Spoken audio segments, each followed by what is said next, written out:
Hey guys, welcome to my channel. তো good morning everyone. সকাল সকাল দেখতেই পাচ্ছ তোমরা, একটা কেকের দোকানে চলে এসেছি। একটা ফ্রেন্ডের বার্থডে ছিল, তো তার জন্য একটা কেক কিনতে এসেছিলাম। দেখতে পাচ্ছ তোমরা এখানে অনেকক্ষণ ধরে কেক চুজ করছি। ফাইনালি আমাদের একটা কেক পছন্দ হলো, তো দেখতে পাচ্ছ এই কেকটা।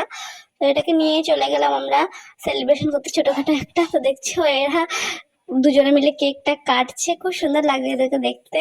দেখো এরা কেক কিনে নিজেই খেয়ে নিচ্ছে ভাই। তারপরে দেখো অনেক এনজয় হলো।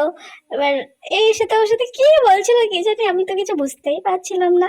Then তারপরে এখানে যে ভিডিওটা করেছে কোথায় ঘুরে গেছিল জানি না। তোমরা একটু ম্যানেজ করে নিও ভিডিওতে কোনো ভুল টুটি হলে। তো আমি এখনো বুঝতে পারছি না এখানটা কি হয়েছে। আমি চাইলে এখানটা কেটে দিতে পারতাম, বাট কাটিনি।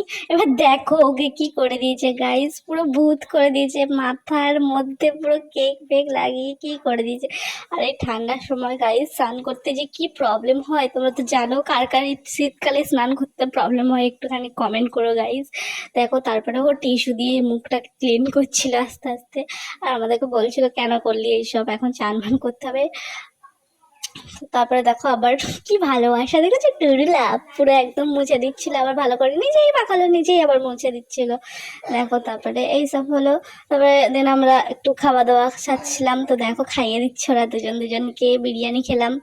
ফাইনালি কেকের ছবিটা তোমাদেরকে দেখিয়ে দিলাম। তারপরে কয়েকটা ফটোশ্যুট করলাম আমরা। ফটোশ্যুট মানে ফোনে ফটো ক্লিক করলাম, দেন তারপরে আমরা একটুখানি অনেক পোস্ট টোস্ট দিচ্ছিলাম, দিয়ে তারপরে খাওয়া দাওয়া সেরে আমরা বাড়ি চলে গেলাম।